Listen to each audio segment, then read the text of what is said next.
છે। મહેસાણાના 163 સરકારી આવાસ ખંડેર બન્યા। પ્રધાનમંત્રી આવાસ યોજનામાં 5.70 કરોડના આવાસ બનાવવામાં આવ્યા હતા। ઉચરપી રોડ પર બનેલા આવાસની હાલત ગંભીર ભંગાર થઈ છે। મકાન બનીને તૈયાર પણ રહેવા કોઈ જ નથી આવ્યું। નવા દરવાજા તૂટી ગયા છે। લાઇટ પાણી ગટર પણ નથી। લાભાર્થીને 3.50 લાખ ફાળવી મકાન બનાવ્યા હતા। આવાસમાં તકતીઓ લાગી પણ કોઈ રહેતું નથી। કેટલાક લાભાર્થીઓને સહાય મળી પણ કોન્ટ્રાક્ટરને પૈસા આપ્યા જ નહીં। 28 લાખ લેવાના હોવા છતાં કોન્ટ્રાક્ટરે આવાસ બનાવી આપ્યા છે। લાભાર્થીઓએ પોતાના લીડરને પૈસા આપ્યા છે, પરંતુ લીડરે કોન્ટ્રાક્ટરને પૈસા નથી આપ્યા। વચેટિયાઓ પણ લાભાર્થીના પૈસા ખાઈ ગયા હોવાની ચર્ચાએ જોર પકડ્યું છે। આ સમગ્ર મામલે યોગ્ય તપાસની તજવીજ મનપાએ હાથ ધરી। કેટલાક મકાનો બનેલા છે અને 30 જેટલા મકાનો જે બનેલા છે એમાં વારંવાર કહેવા છતાં કોઈ રહેવાસી આવેલ નથી। જે ખાળકૂવા અને વીજળીની વાત છે એ વીજળી તો એમણે પોતાની રીતે કરાવવાની થાય અને કનેક્શન લેવાનું થાય જીબીમાં અરજી કરી। અને હાલમાં ત્યાં ગટર યોજના ન હોય, ખાળકૂવાથી એમણે ચલાવવાનું રહે અને ગટર યોજના બનવાથી ગટરનો તેમને લાભ મળશે। સમાચારોમાં આગળ વધીએ। મહત્વપૂર્ણ સમાચાર। ગીર અભયારણ્યમાં સિંહોના અકાળે મોતને લઈને અરજી। સિંહોના મૃત્યુના મુદ્દે અરજી પર સુનાવણી। સિંહોના અકાળે મોત રોકવા અનેક પગલાં લીધા। કોર્ટ મિત્રનો કોર્ટમાં રિપોર્ટ। રેલવે ટ્રેકની બાજુમાં ફાઇબર કેબલ નંખાશે। એઆઈની મદદથી ઇન્ટ્રુઝન ડિવાઇસ ઇન્સ્ટોલ કરાશે।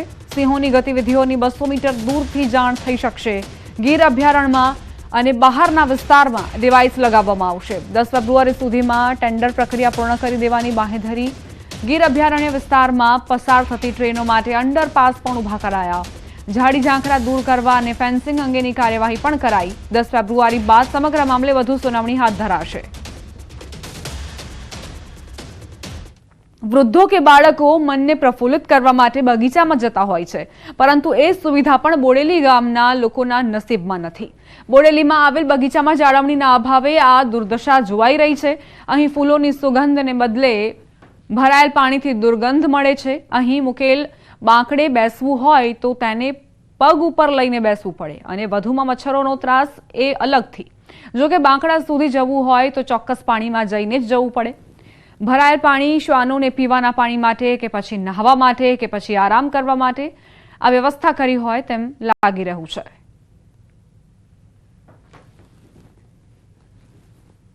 તાલુકા સેવા સદનની બાજુમાં આવેલા ડભોઈ રોડ ઉપર આપણે કહેવાતા એક ગાર્ડનમાં ઊભા છે। કહેવાતો ગાર્ડન એટલે અહીં ગાર્ડન જો કઈ છે જ નહીં। ઠેર ઠેર પાણી, ગંદકી, કોઈ સાફ સફાઈ નહીં, વૃક્ષોનું કોઈ મેન્ટેનન્સ નહીં, કોઈ માવજત નહીં, કોઈ સાફ સફાઈ નહીં। આ બગીચાની વ્યાખ્યામાં આવતી આ જગ્યા નથી અને એવું કહી શકાય કે એક પડતર જગ્યા છે। સફાઈનું કોઈ એ નહીં, પાણી ભરાયેલું છે। કોઈને બર્થડે સેલિબ્રેટ કરવી હોય, કોઈને એન્જોય કરવો હોય, બધા આવે બેસવા ફેમિલી હંગાથે, તો બેસવાનું હોય કોઈ જ જાતની સુવિધા નહીં। અને પાણી બી એટલું ભરેલું છે, બોકડા ઉપર બેસવું હોય તો બી પગ ઊંચા રાખીને બેસવું પડે। સુપ્રસિદ્ધ પ્રવાસન સ્થળ દીવને હવે ગીરના બીચ ટક્કર આપશે। ઉના નજીકના બીચોના પ્રસાર, પ્રચાર અને વિકાસ માટે રાજ્ય સરકાર અને સ્થાનિક કલેક્ટર કટિબદ્ધ થયા છે। આગામી દિવસોમાં આ બીચ પર નાના 2-3 દિવસના ફેસ્ટિવલનું આયોજન થવાનું છે। આ બીચ દીવના ઘોઘલાને અડીને આવેલો છે। દીવની હદ પૂરી થાય અને અહીંથી ગુજરાતના ગીરની હદ શરૂ થાય છે। હવે આ બીચ પણ દેશ અને દુનિયાના પ્રવાસીઓ માટે આકર્ષણનું કેન્દ્ર બનશે। આગામી 24, 25 અને 26 જાન્યુઆરીના આ બીચ પર ફેસ્ટિવલ રંગારંગ રીતે ઉજવાશે। દેશની જે આપણી જનતા છે, ગુજરાત સમસ્તને હું કહું છું અને બીજા પણ રાજ્યોમાંથી પણ લોકો પ્રેરણે અહીંયા આવે અને આ જગ્યાનો આનંદ લે અને આ જગ્યાનું ભવિષ્ય ખૂબ ઉજળું છે। ગુજરાત સરકારશ્રી નવા જ્યારે ટુરિઝમ સ્પોટ ડેવલપ કરવા જઈ રહી છે ત્યારે મને આશા છે કે આ જગ્યા ભવિષ્યમાં ખૂબ જ સુંદર વિકાસ પામશે। સમાચાર સુરેન્દ્રનગરથી ગેરકાયદેસર દબાણો હટાવવામાં આવ્યા। શહેરના વિવિધ વિસ્તારોમાં ડિમોલિશનની પ્રક્રિયા હાથ ધરાઈ। લારી ગલ્લા સહિતના દબાણો હટાવાયા। 30 થી વધુ દબાણો પર જેસીબી ફરી વળ્યું। પોલીસ કાફલા સાથે દબાણો દૂર કરવામાં આવ્યા છે।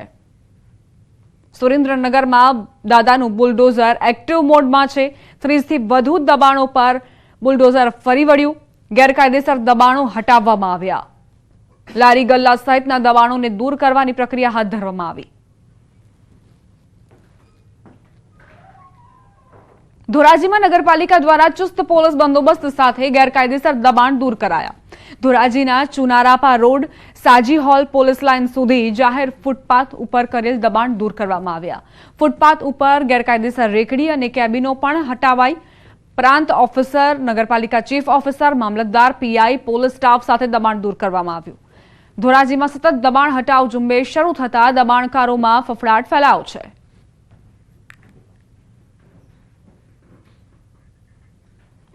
નવા વર્ષથી સુરતના ડાયમંડ ઉદ્યોગની પરિસ્થિતિમાં સુધારો થયો. સુરત ડાયમંડ એસોસિએશનના પ્રમુખે જણાવ્યું કે ઉઠામણાની વાત જૂની છે.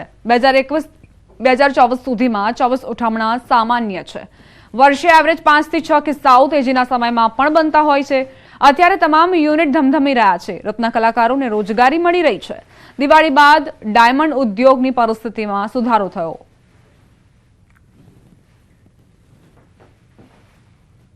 ઉઠમણાની વાત છે તે બહુ જૂની વાત છે. 2021 થી 2024 સુધીમાં જે ઉઠમણા થયા છે 24 એટલે બહુ મોટી વાત ન કહેવાય. તેજી પીરિયડમાં પણ એવા ઉઠમણા થતા જ હોય છે. અત્યારે જે પોઝિશન ને પરિસ્થિતિ છે તો હાલમાં સ્ટેબલ થઈ રહ્યું છે માર્કેટ અને લોકોને, રત્ન કલાકારોને રોજગારી મળી રહી છે. મેન્યુફેક્ચર યુનિટો પણ બધા ધમધમી રહ્યા છે. બનાસકાંઠા જિલ્લા વિભાજન સામે હજુ પણ વિરોધ યથાવત છે. જિલ્લાના વિભાજન બાદ ધાનેરામાં હવે જન આક્રોશ મહાસભા. છેલ્લા 16 દિવસથી ધાનેરા હિતરક્ષક સમિતિ અલગ અલગ વિરોધ કાર્યક્રમો યોજી રહી છે.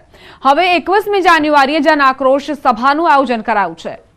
ધારાસભ્ય માવજી દેસાઈ, પૂર્વ ધારાસભ્ય નાથાભાઈ પટેલ, પૂર્વ ધારાસભ્ય મફતલાલ પુરોહિત સહિતના રાજકીય નેતાઓ ઉપસ્થિત રહેશે. હિતરક્ષક સમિતિના નેજા હેઠળ મહાસભાનું આયોજન થયું. ધાનેરાને બનાસકાંઠામાં યથાવત રાખવાની માંગ સાથે મોટી સંખ્યામાં લોકો ઉપસ્થિત રહેવાનો અણસાર છે.